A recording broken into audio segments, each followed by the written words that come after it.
মার্কিন যুক্তরাষ্ট্রের নতুন প্রেসিডেন্ট ডোনাল্ড ট্রাম্প বাংলাদেশের রাজনৈতিক পরিস্থিতি নিয়ে বিশেষ বার্তা দিয়েছেন বলে মনে করছেন আন্তর্জাতিক কূটনীতিক মহল। বর্তমান বাইডেন প্রশাসনের বাংলাদেশ নীতির প্রধান পরিকল্পনাকারী মার্শা বার্নিকাটকে দায়িত্ব থেকে সরানোর নির্দেশ দিয়েছেন ট্রাম্প। বার্তা সংস্থা রয়টার্সের এক প্রতিবেদনে জানানো হয়েছে, সম্প্রতি আমেরিকার বিদেশ দপ্তরের ৩ গুরুত্বপূর্ণ কর্মকর্তাকে পদত্যাগ করতে বলেছেন প্রেসিডেন্ট ডোনাল্ড ট্রাম্প। এর মধ্যে উল্লেখযোগ্য নাম মার্শা বার্নিকাট, যিনি ঢাকায় যুক্তরাষ্ট্রের রাষ্ট্রদূত থাকাকালীন সময়ে গণ অভ্যুত্থানের পরিকল্পনা নিয়ে আলোচনায় ছিলেন। বর্তমানে তিনি বিদেশ দপ্তরের ডিরেক্টর জেনারেল। বার্নিকাটকে সরানোর এই সিদ্ধান্ত যুক্তরাষ্ট্রের নতুন কূটনৈতিক দৃষ্টিভঙ্গির ইঙ্গিত দেয়। ট্রাম্প প্রশাসন রাজনৈতিক পদগুলোতে তাদের পছন্দের লোক বসানোর কৌশল হিসেবে বেছে নিয়েছে।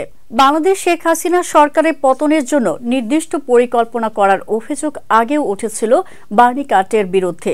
ট্রাম্প প্রশাসনের এই সিদ্ধান্তকে বিশেষ বার্তা হিসেবে দেখছেন রাজনৈতিক বিশ্লেষকরা। এর আগে নির্বাচনকালীন ট্রাম্প বাংলাদেশের সংখ্যালঘু নির্যাতনের ঘটনায় ইউনূসের অন্তর্বর্তী সরকারের ভূমিকা নিয়ে কড়া সমালোচনা করেছিলেন।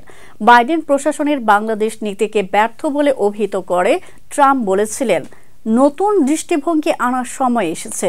সোমবার ট্রাম্প প্রেসিডেন্ট হিসেবে শপথ নেওয়ার পরপরই বাংলাদেশের প্রতি যুক্তরাষ্ট্রের নীতিতে কি পরিবর্তন আসে তা নিয়ে এই মুহূর্তে উত্তেজনা বিরাজ করছে বিশ্বজুড়ে।